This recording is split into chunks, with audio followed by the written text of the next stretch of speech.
Tonight we are going to talk about the partition of India and Pakistan. I have been getting a lot of requests from our international audience to make a documentary on this topic, so here it is. This is a very sensitive issue for Indians and Pakistanis, even 74 years after the partition. The wounds are still fresh, but history cannot be ignored. We must learn from it, especially the younger generation. They say that those who do not learn history are doomed to repeat it. On August 14, 1947, India got its independence from the British rule, but it was a rather complicated birth.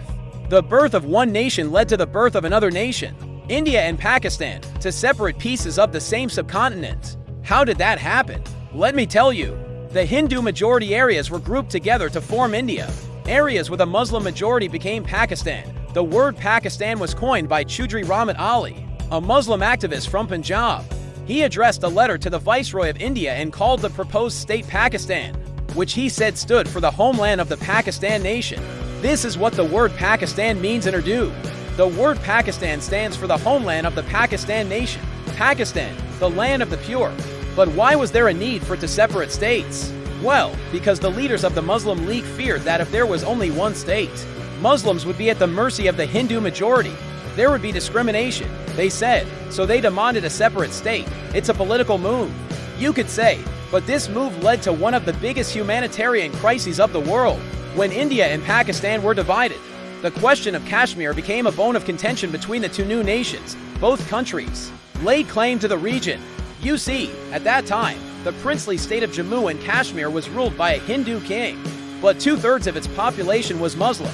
So when the partition took place, the Indian government took the state's Muslim majority into account and decided to keep Kashmir under its control. This decision was a strategic one. If India did not take control of Kashmir, Pakistan would have had a direct link to the Central Asian states. This would have given Pakistan a warm water port, something India would not allow. Pakistan did not accept this. It challenged India's control over Kashmir and started a war. The first war between India and Pakistan was fought over Kashmir. Hundreds of lives were lost. But eventually the United Nations intervened, and the warring countries were asked to maintain a ceasefire. Fast forward to 2022, 74 years later, and the matter is still not resolved. Article 370 is an Indian law that grants special status to Jammu and Kashmir. It was revoked in August 2019.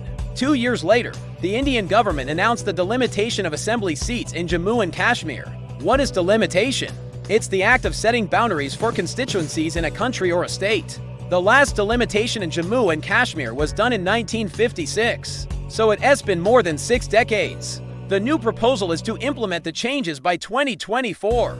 Now Pakistan has approached the United Nations over this issue. Like I said, the matter is still not resolved. Every now and then there is cross-border infiltration.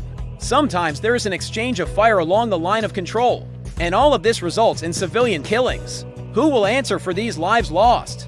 Whose responsibility is it to protect the people living in these border areas? We understand why the partition happened. There was a fear that one community would dominate the other, but look at what is happening today. India and Pakistan continue to live in a state of hostility. They fight over territories. They fight over culture. They fight over sports. At the end of it, it is the people who suffer. Just think about it. If India and Pakistan had not been separated, perhaps the money that is spent on the military could have been saved. Perhaps the talented Indian and Pakistani artists would have worked together. Perhaps India's foreign policy would have been different. Perhaps Pakistan would not have been harboring terrorists. Who knows? All we know is that the subcontinent would have looked very different today. This is a very sensitive issue. It's a part of our history, and we must tell the story the way it is. We must remember all those who suffered during the partition, those who lost their homes, their families, their loved ones. Their stories must not be forgotten.